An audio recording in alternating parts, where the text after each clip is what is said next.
Cancer rising. How you doing, Cancer? Well, this is your reading for the Aries super full moon that happened on the 17th of October 2024. I apologize for the delay, but I work with 6-month cycles, so the messages that come through in this reading are going to serve you to unfold over the next 6 months.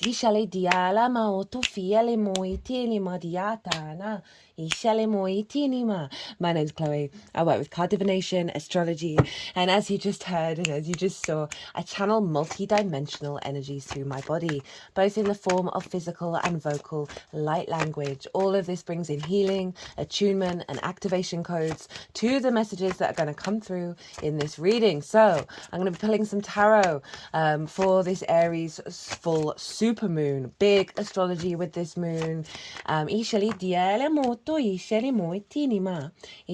The first pile is going to be what's being completed, right? It's a full moon. It marks a particular end of a particular part of a cycle, right? A completion energy. What's being completed, what's being released is in pile 1, and then pile 2 is with that completion. We then get another download with the sort of the upgrade, right? And then so pile 2 is what's the download that we're receiving. We're around that full moon that we'll then be working with over the next 6 months. There will also be two bonus cards to have how to work with that download and really amplify it. As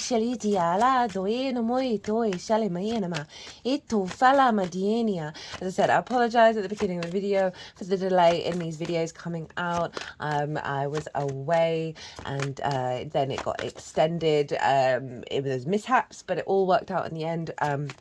But as I said, this is a 6-month reading, so this is going to be how this affects the Aries area of your chart over the next 6 months. Like, what frequency are you working with until the Aries new moon next year? So I read for the rising signs. Those of you who do not have Cancer in the first house, look to the house that it does fall in.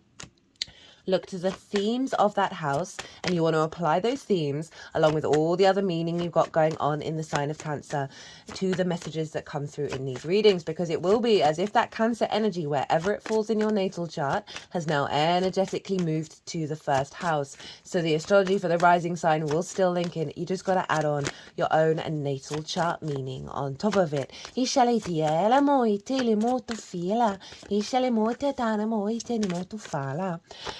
Cancer rising, where is this happening for you? This is happening in your 10th house.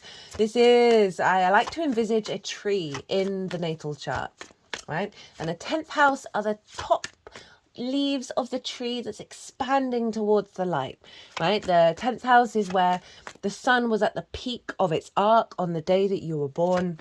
So this is all about visibility. This is about your life purpose.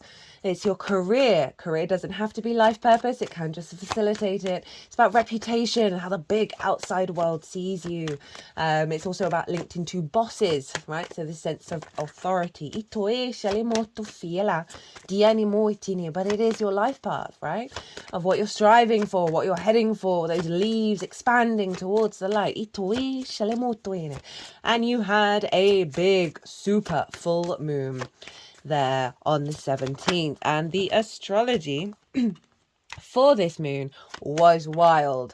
I've done a collective reading. That is always the first reading that comes out, where I break down the astrology in way more detail of how the celestial bodies are talking to one another, and that forms an energetic blueprint that we are then here to work with. And I like to tap into the most integrated and expansive intention of that blueprint, right? And so we can then and I expand all on that in the collective reading, really deep dive into all the energies, pulled collective tarot. And so that's like the baseline energy for these readings. So if you want to pause this video, go watch the collective reading, get an understanding of the bigger picture of this full moon, come back and then hit play with this, and then see how that applies to the Cancer rising energy, or the Cancer area of your chart. I will touch on some of the astrology in this reading, but I won't go into full details because that is all in the collective reading. Also, the oracle cards that I pull before every transit, I always have them on the desk. in order for that energy to come through in all the readings. I will be doing the oracle reading when I finish up the all 12 signs series. And now it's after the event, and it's so on the money, on the nose, on the it's legitimate energy that's come through of hardcore empowerment and transformation. Because that moon was conjunct Chiron up in your 10th house. You've had Chiron navigating through the 10th for a while now. You've been clearing out some big wounds around your life purpose, big wounds around visibility and reputation. And this full moon marked a big deepening of the wisdom that we have gathered from those perhaps difficult energies you may have been working with in regards to where are you headed and what are you doing, how are you seen, how are you visible. And this full moon had brought that all to a head in order for us to then embody the wisdom that we have learnt from it in the way that we move forward. So a real integration into our instincts of the next level. Juno was conjunct the sun over in the sign of Libra, and that is in your 4th house of your roots and your foundations. So whereas the top of the tree is in the 10th, the root system comes from the 4th, and we need a strong, healthy root system in order for our tree to grow and be balanced and in harmony. And the 4th house is your roots, your foundations, your ancestors, both blood and soul lineage, your ancestors. I apologize, I just said that. Your parental figures, the roof over your head, the things that you do in private. It is your foundational energy in which you grow from. And that is that Libra energy, which has had the South Node there. You've been recalibrating, refining, bringing a greater depth of knowledge and wisdom and clarity of truth to your roots. Juno represents commitment. It's the things that you commit to that are going to serve you in the long term, like your ride or die. And she's been in the sign of Libra for a while now, and it was conjunct the sun at the time of this full moon. So we had Chiron, the wounded healer, the master teacher, that deep archetypal wounds, often past life energy that we transmute into wisdom. And then Juno, the commitment to the sun in Libra, the balance, the truth of our equilibrium, right? The real sense of the heightened truth, not the people pleasing, the capacity to be the individual with the self. And you have this in the 4th and the 10th. So there's a real recalibration of your home, your foundational space, your foundational energy. There's a lot of trauma in the 4th, right? It's got the ancestors and our parental figures. We go through those things in order to learn and grow and evolve as our souls. But there can be some stuck energy in this Juno sun commitment to the vision, the clarity, the animation, the soul understanding of where you find equilibrium in your home and where you're able to speak your truth with the confidence that's leading you into your life path.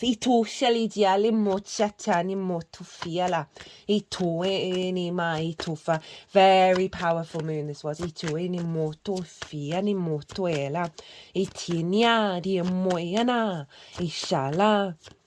So, in angular houses, 1st, 4th, 7th, and 10th are the pivot points of the natal chart. And you have these being activated with the moon in Aries in your 10th and the sun in Libra in your 4th. And who rules Aries? Well, that's Mars. And where's Mars? Well, Mars is in your sign, Cancer. So you've got your 1st house activated. So Mars is influencing the moon of where you're headed, of a next stage of your intuition that's guiding you to your needs and your nourishment being met in regards to your life purpose and your career, is coming through the form of your motivation, your drive, your instincts in the 1st house, your embodiment of self, your navigator. That Cancerian energy is the lens in which you flow through the cosmic waters, through your actions and your deeds.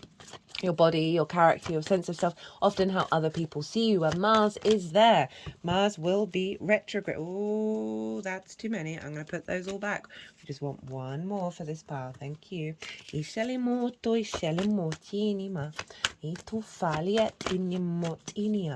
Mars being in the 1st house, you have more the way that you find your motivation is through the actions that you take, the impure embodiment of self.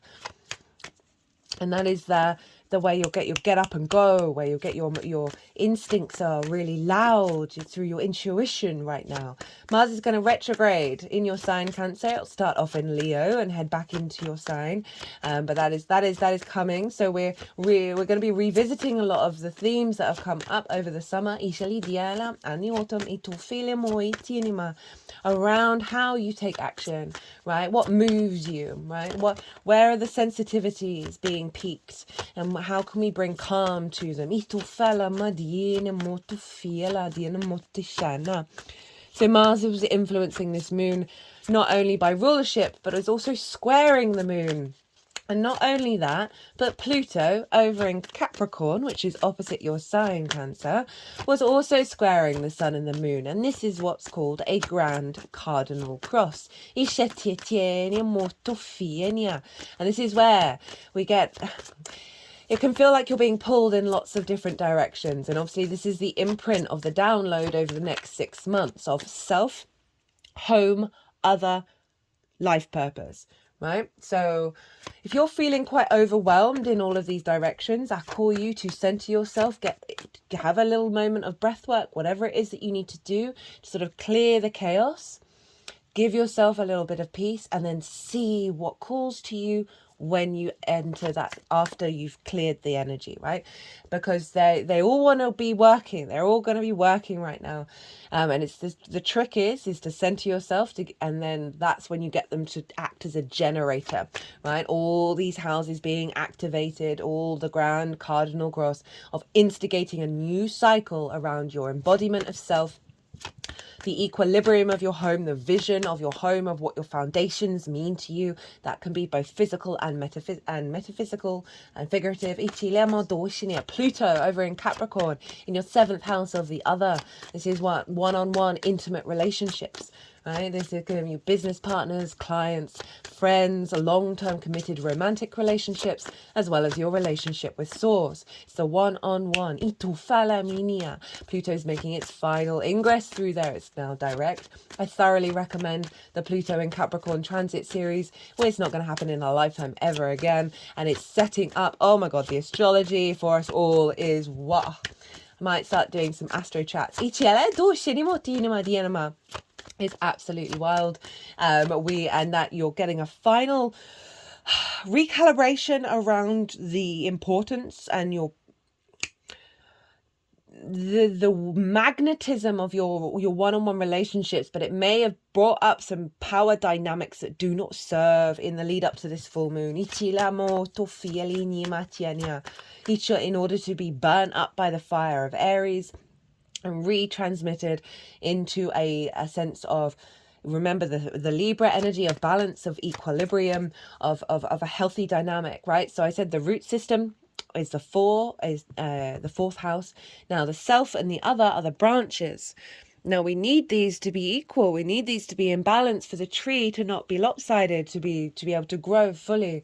So there's a real strong reharmonization around reharmonization around ishala dishani mot ot it ot.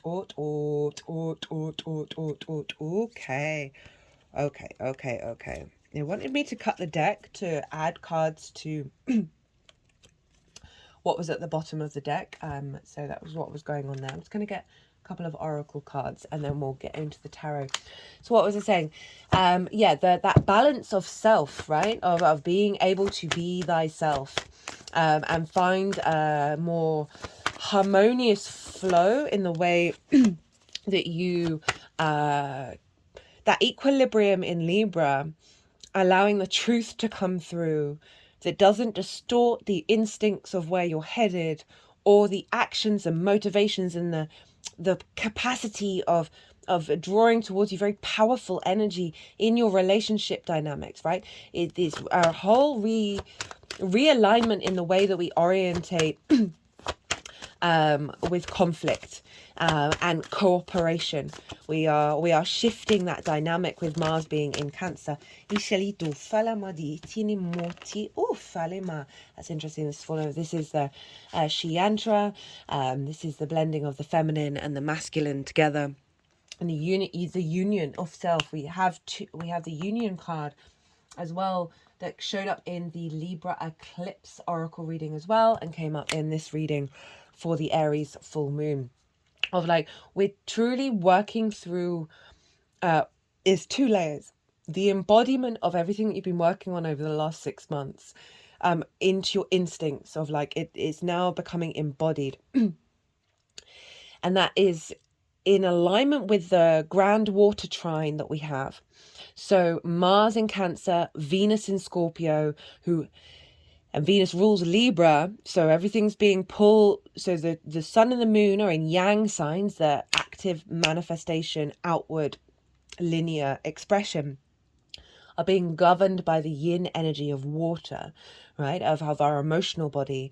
And they were making trines to Neptune over in Pisces. So we had a grand water trine with this formation of a real clarification of our water, bringing clarity, a deep healing to the memory in our water body, that's allowing that Mars and that Venus to operate from a more integrated and expansive plane, in the way that you are emotionally connecting to your instincts. There's a deeper faith in the magical reality. That's the Neptune energy. And you have that in your first house, your 5th house of creation energy, your pleasure, your joy, and your 9th house of your perspectives, of how you map yourself out in the world. And so there's a real reorientation of the flow state in which you embody, that's being activated with a new cycle, cardinal energy, instigating leadership quality of you being able to go into new territory. You may have had some revelations around where you want to be headed, that's linked into a deepening of your understanding of the power of your root system and your capacity to build and co-create.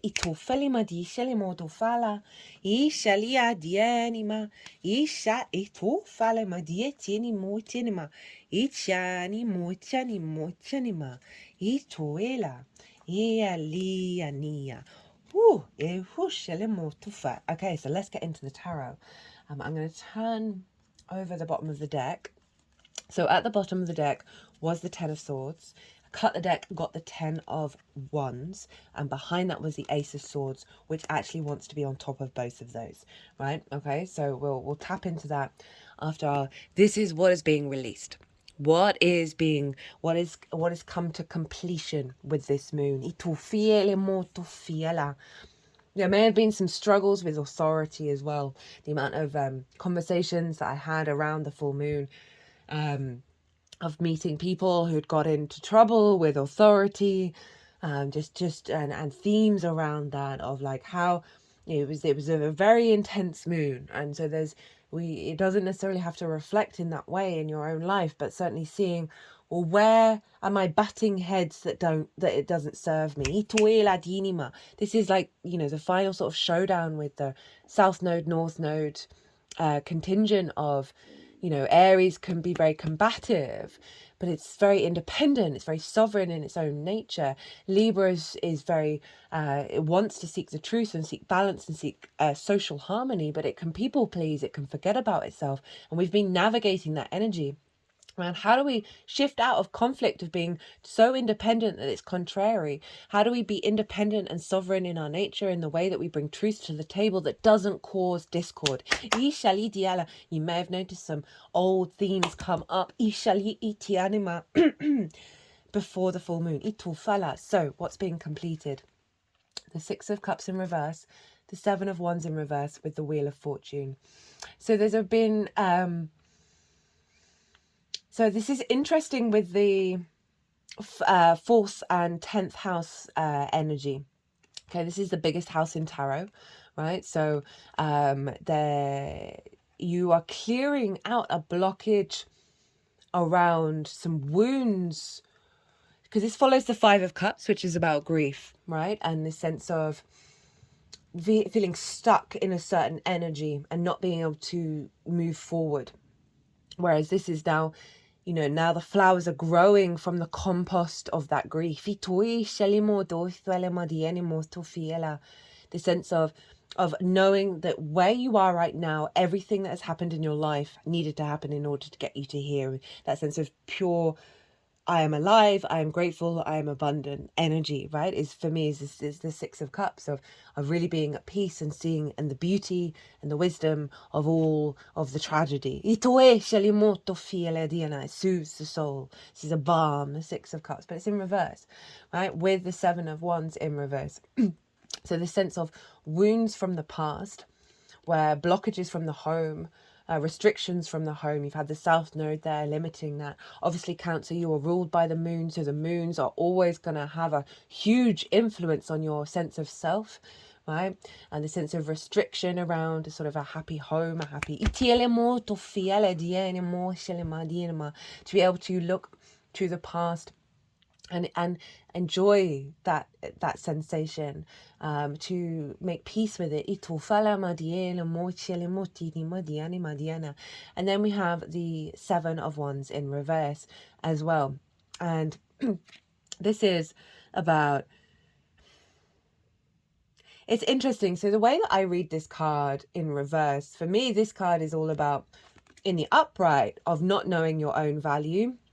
And when this card shows in the upright of like, this is the moment where you need to not be in competition, you need not to be in, you're on the higher ground, you don't need to fight, you can create and be from your own instincts without needing to worry about the external world. And the trick with the Seven of Wands is when it shows up in the upright is, oh, it lets you know, okay, no, what's going on in my life, my instincts, I can trust them, they are of value.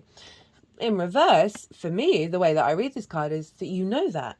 So there's something around the cycle of restriction around the home. That you've had to go through this element of lamenting, of this of not feeling connected in a way to your home that's actually allowed you to understand your own value. So there's something through the disconnect that's allowed you to step into your own sense of value. That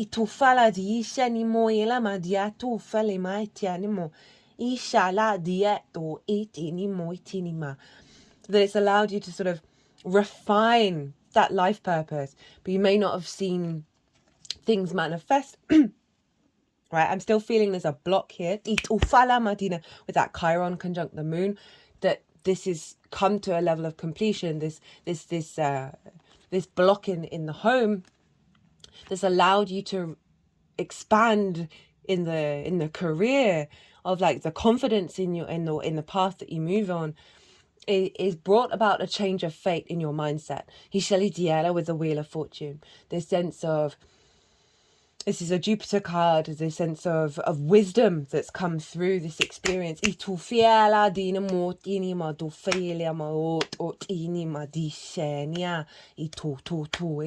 got Jupiter in your second house of your skills and your tools and your resources, of how you manifest. No,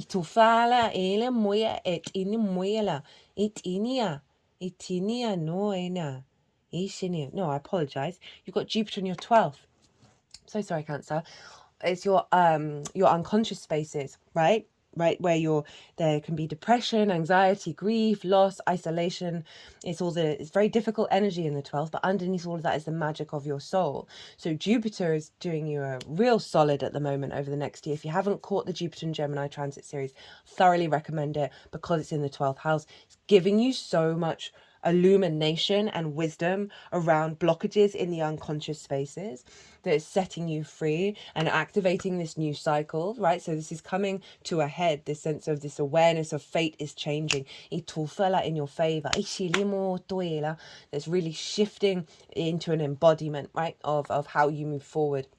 of seeing the clarity, seeing the miracles, seeing the little things, right? I've been going through a big cycle of lots of things have been going wrong, but they have been acting as precognitive responses to facilitating a future experience that I was unaware of, right? So even the difficulties are serving us. It's been showing up very loudly for me. And it just sort of let you know that it says the energy of sometimes when there's blockages, when there's stuck energy, it is getting you into an alignment. And that's what's showing up here of what's being completed, right? You've activated that cycle of, yes, things are moving forward now. There's a sense of ascension going on, of momentum, of movement in your life purpose. And that is really highlighted by, we've got the 10 of Swords, the 10 of Wands with the Ace of Swords over the top of it, right? This is very karmic energy of things that have immobilized you, the sort of the weight, the burden of existence, and what wanted to come through on top is the Ace of Swords, of a real clarity of vision, right? Of illumination.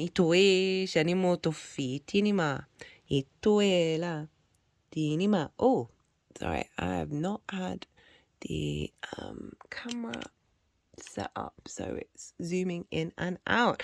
Okay, so the real clarity of vision has come through this experience. And Cancer regulars, I've talked about this for a while.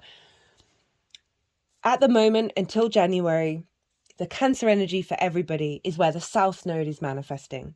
So you've been going through an 18-year cycle. It's not going to happen for another 18, 19 years of real deep refinement of self, but it can be loss, it can be a sense of disconnect, it can be a purging. So having these sort of like really big cards show up, I am not surprised, and I'm loving that Ace of Swords of, like, especially with that Libra, that clarity of commitment to your foundations, of how you then move forward and build. Right, what's the download? What's coming through for my lovely Cancers that you're then going to be working with over the next 6 months? With the Page of Pentacles, the Five of Swords in reverse, and the King of Swords. I love this. So the Page of Pentacles is that renewal energy, right? Of that Wheel of Fortune that said, like, now the momentum, the movement's coming in.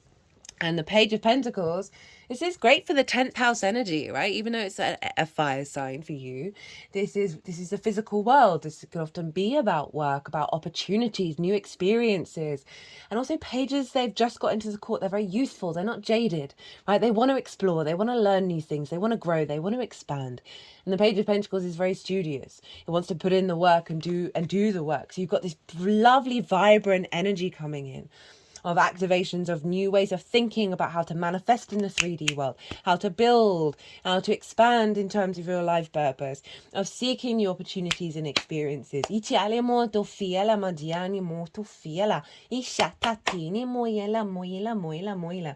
And this is brilliant with the Five of Swords in reverse and the King of Swords, right? Again, building on this Ace of Swords that the King of Swords holds. That Five of Swords is in reverse. This for me is the most difficult card in tarot. Not the Tower, not the Death card, not the Devil, this card, right? See those clouds, they're so like jagged and discordant. This figure has won, and they're so gleefully happy that others have lost. But what have they won? They've won the Three of Swords.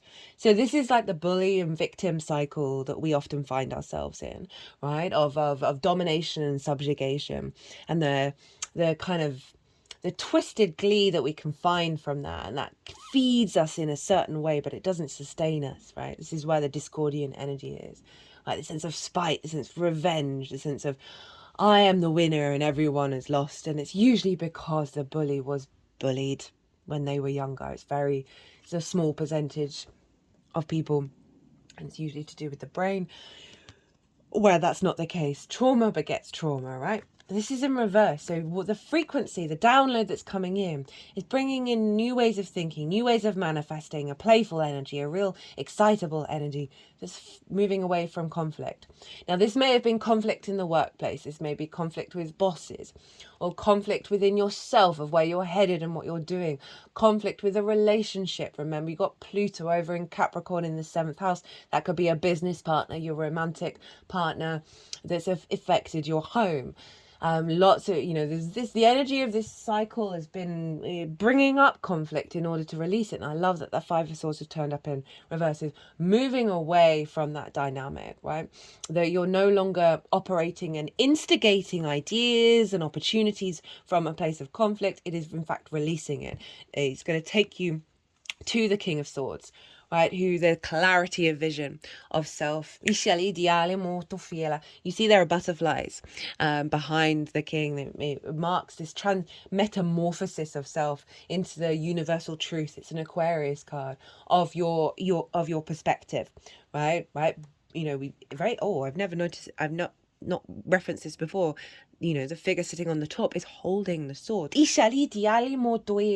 So there's a real shift in your instincts around fate is changing. There's a momentum here. You're finding new experiences, new opportunities, and it's building a level of releasing a lot of internal and external conflict in the way that you perceive and understand how you move forward in your life purpose, that may impact your home, your career, your relationship dynamics. Remember, Venus, Mars and Pisces, they're in your sense of self, your embodiment of self, first house, creation, energy, play, amusement, games, and your perspectives. So we're bringing that passion, that creativity, that understanding of who you are on this planet, and it's feeding into your clarity, right? And being able to take action, right? So it's such a strong energy around the next stage of your life path, of your sense of expansion, your visibility. There's a real clarity there with these two sword cards. Now, how to work with this energy? We have the King of Cups and the Five of Wands in reverse. So we've got another 5 in reverse. So it really is highlighting and interesting, we've got air and fire showing up, of releasing the conflict. You might want to come and watch the oracle reading as well as the collective reading, because I talk more about that in there. So the King of Cups, so this is very water energy. Obviously you're a water sign, Cancer. That it's about knowing you're in the eye of the storm, that there may be chaos around you, there may be a storm around you, but it's not affecting your emotional body and how you create from that. So funny, I was talking about that water. So this is doubling down on that, of saying, tap into your intuition, tap into your emotional body, and see what creative ideas come through from it that's going to fuel the clarity in which you know the next steps to take.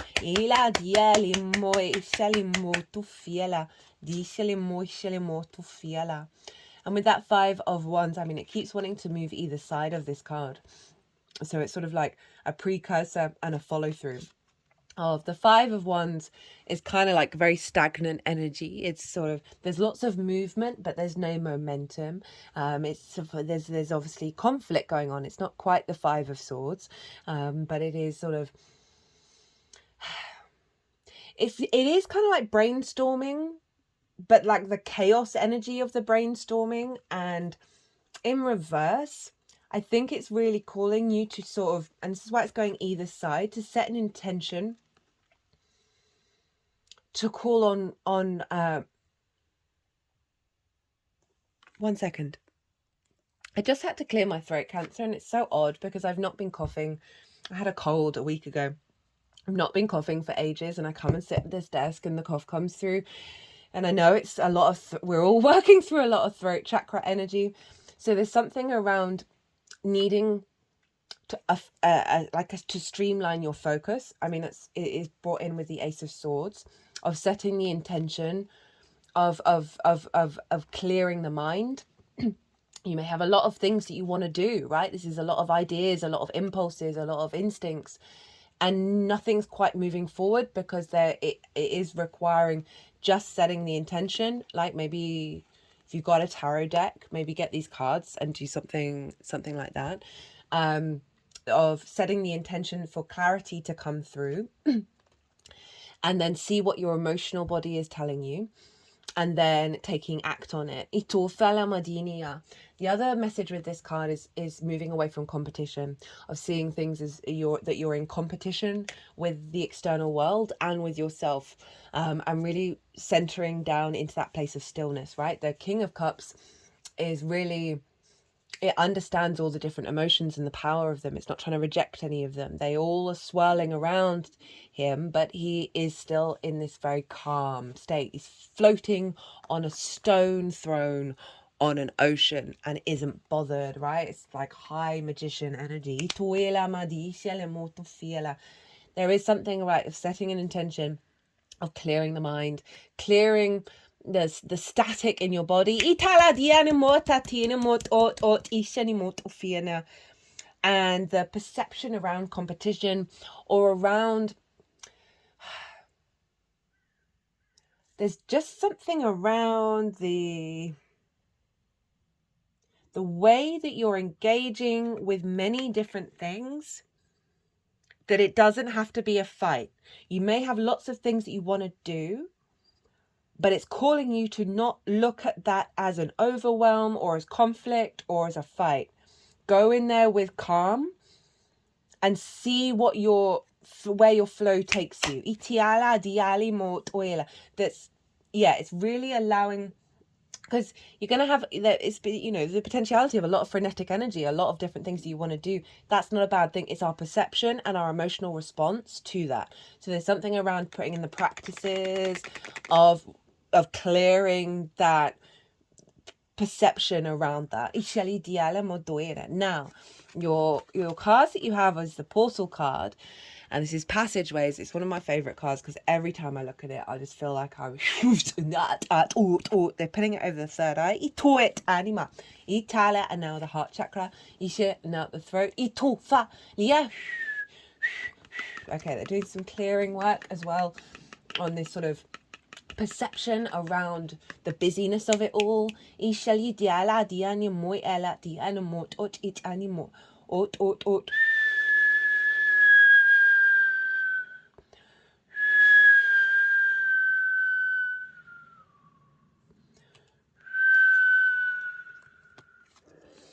And the other card is the sun, and it says freedom, nature, free-spirited, and innocence. And I'm feeling really called for that page of pentacles, right? Very youthful energy, that you want to reorientate how you are perceiving your environment and the tasks that you have to do and the things that you have to be, and really just allowing a deep defrag of your emotional body, right, of your vessel, away from conflict, away from the freneticism, and allowing that sort of the joy of doing and existing and being. But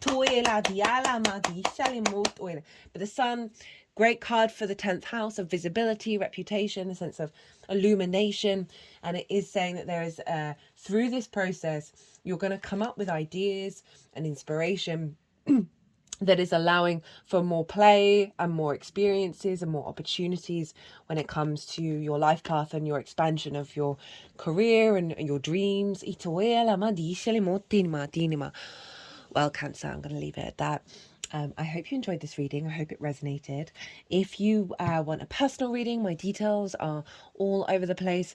There is a offer on at the moment till the 22nd of October, where for every reading that you book through my website, you'll get double the amount of time for the reading that you book. The reading doesn't have to be in the time frame to the 22nd of October. Obviously, there's a calendar. You can book way in advance.